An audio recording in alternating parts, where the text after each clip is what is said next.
Mr. SMC, Mr. Delicious, King SMC, Mr. Delicious, bathu short bafethu sengifikile. Ya sengifikile ngibingelela lapha ovusi bafethu okhulekani kanjalo bafethu ngiyanibingelela bafethu nanonke abambukeli bomkhaya kude bafethu. Qhubekani ni subscribe and like ni comment bafethu. Uyabona lonto. Niqhubeke nje ni like ni comment. Into engingayithandi sisikahle ukuthi siyabona ama viewers maningi.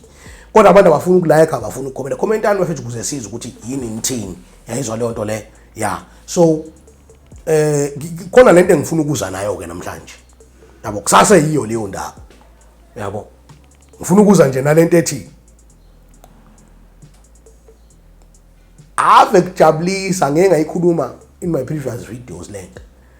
Usethola umsebenzi ubani wasekhaya umsebenzi awutholile muhle.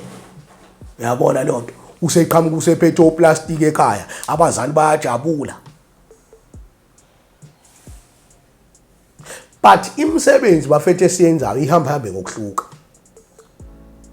Bese kuba khona lento ke ukuthi usebenza ngaphansi ka government kunama benefits. Yabo le nto le. Nasekhaya ngoba useyasebenza usenokuphusha kuthiwa kanwa phela.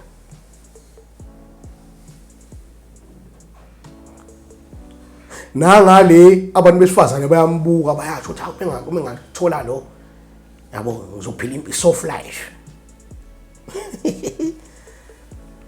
Umuntu wesifazane aflete naye amseduce kwenze okwenzakalayo agcine naye ebona ukuthi ayino yabo abanye banale mentality ukuthi mina ngeke ngize ngithandwe intombazana yaselokishini ngithandwe intombazana yasemakhaya. Kanti nakhona emakhaya bakhona abantu abanjalo abathi hayi not ukuthi lo muntu uze ngokuthanda uze ngokuthi uzothola ini uzofuna ukubenefita. You understand? Ngibe ngaboshwa nomunye umfethu bafethu. Yabo.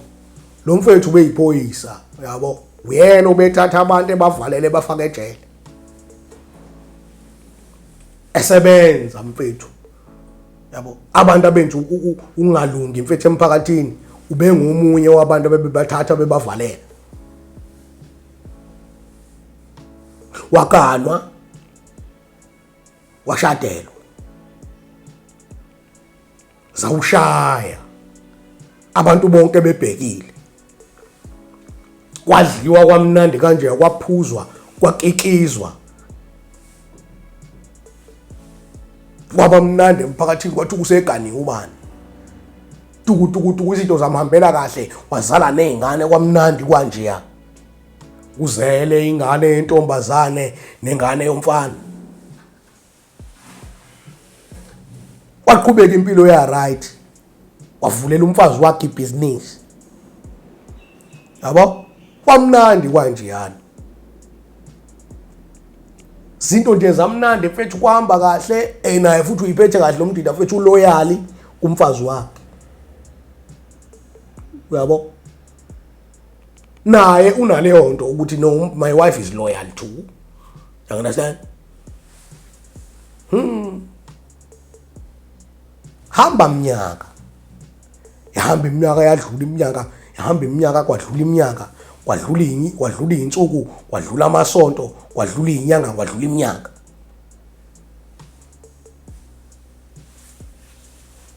Kwaqala kwavela obengalindelekile. Sekwenzakalani manje? Lo mfethu usenokunothisa ukuthi njalo uma ebuya emsebenzini usenokubuya izinto ezithile umkakhe engathi manje useyakhala phela nami kade business lami usewumuntu othehlaze ibhizi. Anganaki. Kube ukuthi nje ukuthi uyabona ukuthi ibusiness lakhe ngoba uyavuna vele nali liya overflow. Yabo le nto izinto ziyenzeka. Yabo? Shuthi le nto leyo. Yabo le nto. Waqala waqasha manje imaid. Yabo le nto. Kwakhona umuntu osebenzayo la ekhaya.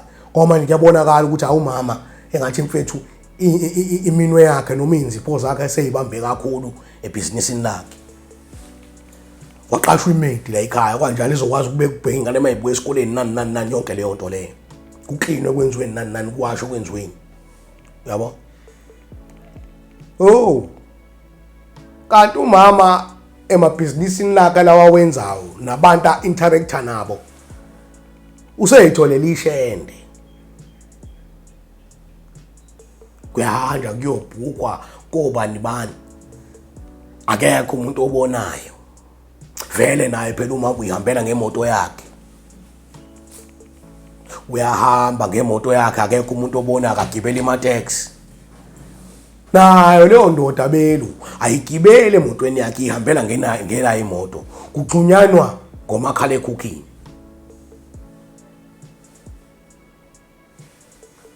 Kanti noma ungazenza izinto ngendlela ozenza ngayo, kodwa usuke khona umuntu obonayo. Kuyenzeka nje ngelila ngavele kube khona umuntu obonayo, kanti kuzoba khona umuntu ozobona bengena kwelithile lamahhotela engeke ngisalibiza ngegama. Wabe sexoxa loyo babonile exoxela omunye nje emphakathini ethi hayibo umfazi walapha ngimbone engena nendoda ehotela, naloyo ayemxoxela. Kanti uzoxoxela umuntu ozothi hayi phela lo muntu unamabhizinisi, ngathothi khona bebeyoxoxa ngebhizinisi elithile. Kwahamba kwakhona nomunye oyifakazayo indaba ukuthi hayi geke ngabona umuntu kanje, wathi lona hawu nami ngambona lo muntu. Waqala manje yazi igcina indaba isifika phi endlebeni zabangani bendoda. Uthe mayifika endlebeni zabangani bendoda nabo bathi bebezama ukuyifihla kwakhona oyedwa wabo othi hayi cha ngeke bafethu, usho ukuthi ngaba akasiyo umngani wethu uma singamtshela iqiniso. Siyamazi thina sihamba naye, akanayo omunye umuntu, siye sihambe labashisha elingane yena lokho ethi nje no nomfazi ekhaya. Hey, bamxoxela le ndaba, waqala wa-observe, useyabuka manje, usebuka yonke into ukuthi okay mayithatha le step wenza njani, ama-calls yonke into useya-observe. Wabona ukuthi no ngempela khona into esolisayo. Ugcine phela khumbula Belu yiphoyisa leli, kuneyindlela abayisebenzisayo zokusesha nokwenza inani. Wafaka into ethile efonini ezokwazi ukuthi uma kuthi uyamfonela ikwazi ukuthi ukuphi, sort of i-tracker or something. Uthe emihamba ubethi noma enza ikholo wesifazane lo uyakwazi ukizwa ithi miri uma efonelwa iringa ngisho kweyakhe ifoni ayibambe, nalo wesilisa uyalalela ngala. Useyazoka usetholile, wasithola isitolo sonke esacaca ukuthi uthandana noSibanibani osomabhizinisi othile kanje indaba eziplanwa indaba zamahhotela nani. Ayibayiplane le nto abayiplanayo, bathi beya kulelo hotela. Umlisa lo uyiphukisa wathi angisayi kwasemsebenzini, ekhuluma yedwa buthule ngoba ufuna ukubabamba uqotsheni. Baya-ke la beya khona kwakhishwana kwamnandi. Uthe uma eseqhamuka lwesilisa wavele wabafica nje lapho straight.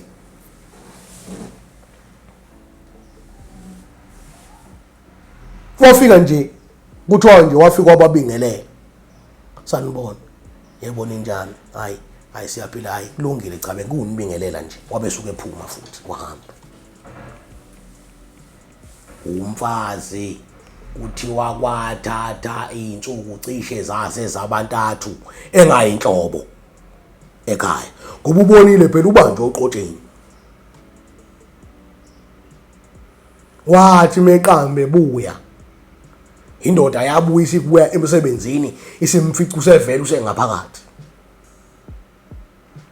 Ayizange izibuze mayemfica, yayisidonsa inganono noma yadonsa ivolovolo. Kuthiwa yalishaya yaliqeda ikhasethi iqedele ekhanda lakhe umfazi. Maqeda yafaka elinye, the mayifaka elinye yasilibeka la engqondweni kuyena. Washaya bengeke azayishaya kabili phela ingqondo le. Naye wala ukuthi bebulala umfazi bulala naye. umphakathi uyamemeza kuyabemezwa nezingane ayisazi izokwenza kanjani ekhaya nangu ubaba usedubula umama wayidubula naye khumbula akabhalanga ngisho incwadi ukuthi kwenzakaleni akekho umuntu owazi abantu abaziyo abangani bakhe khumbula udubule umfazi wayidubula naye omakhelwane indaba yankulu wafika amaphoyisa kwanje wathathwa kwakuthola kathi ngathi akakafi lo wesilisa kodwa manje yena ubheke khona ekwendeleni kwelamathongo wathathwa waphuthunyiswa esibhedlela wesifazane ethiwa nje wafa same time uthathwa imoto emuse emoshwari lo wathathwa waphuthunyiswa esibhedlela kanti le ndoda le izovela isinde yabona la enqondweni yakhe la wengathi kunomuntu obeka ishizolo washaya ngesando wathi qa kunento engathi yabo ngathi kunembobo ethe la ihlo leli aliboni leli lingala liyabona bese nayo ejele ephila nala uhlinziwe futhi ekhanda uyabona nje bekunzima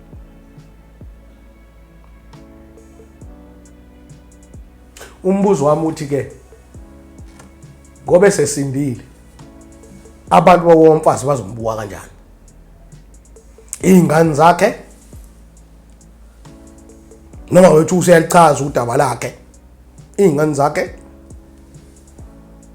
nayo into engiphatha kabuhlungu uma efika ejele naye phela uyalidinga uthando wagcina sayesakhuluma ngale ndaba yenhliziyo wathola inhliziyo ejele bathandana nalenhliziyo emshadweni wakhe nalenhliziyo bashadela ejele mina ngangidlala ikeyboard ngalelo langa njengoba ngangingachaza ukuthi kuneboshe eshadela ngaphakathi ejele kangikhona ngidlala ikeyboard sifisa iband nje ejele beshada ejele awuphelanga u2 years beshadile nalowo muntu kwathi usehlukene futhi naye ukuthi naye wayezoyifunela lokho asuke ekufuna lo wesifazana bafethu into engizama ukuyisho ukuthi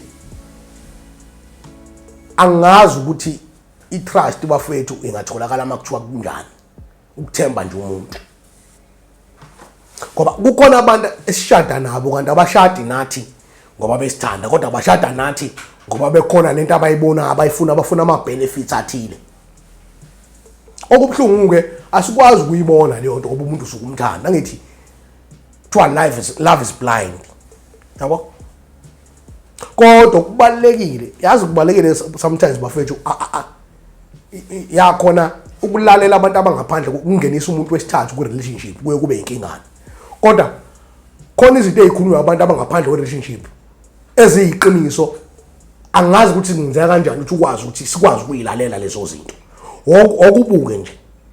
okubuke nje yabona bazongifakazela abantu abake badlala ibhola noma abantu abake badlala inetball noma abantu abake badlala ucasino nje losuku udlala amaphepha noma abantu abake beshova amaphepha nje lawe imali uyabona wena ungekho egaming ungaphandle ave ukwazi ukubona amaphutha ubonje yazi lapha efanele ngabe wenze kanje kodwa ke kuthiwa wena ususegaming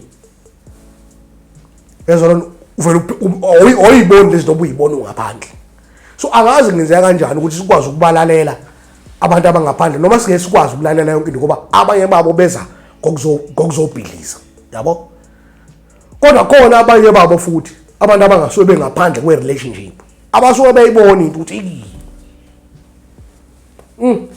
yabo so angazi bafethu angazi yabo lento lena ke ngikhuluma ngawo manje bafethu angazi ukuthi nje ngithi kubalekile ukuba vigilant kubalekile bafethu uqaphelisisa mthatha umuntu yesi kuluhlu uthando kodwa mthatha umuntu ubheke ukuthi uqaphelisisa ngoba ezinto singayibona izinto ngoba siqapheli uqaphela kubalekile yabo lo muntu useshaya induku kabili manje usejele wabulala umfazi wakhe bese hlala isikhathi waphinde wazoshada nomunye umuntu osejele kanti lo muntu uzomshiya kanje imalini ke sayimoshile lo muntu ngayo yonke lento so into engizama ukuyisho bafethu ekunzima namanje ngiyayibuza ukuthi le ndoda engabe isayophinda imfune yini umfazi futhi yabo. So ilezi zinto bafele ngizama ukukhuluma ngazo ezibalekile eziyimpilo esiyiphila ezenze ngaphambi kwethu esiyibonayo. Kunzima bafethu, kodwa ke yonke into bafethu inesikhathi sayo. Khanya Kude TV, subscribe bani bafethu, ni like, ni comment, nenze njalo nje bafethu. Hayi ukuthi ni view nje bese niyayeka. Like bafethu, ni comment. Khanya Kude.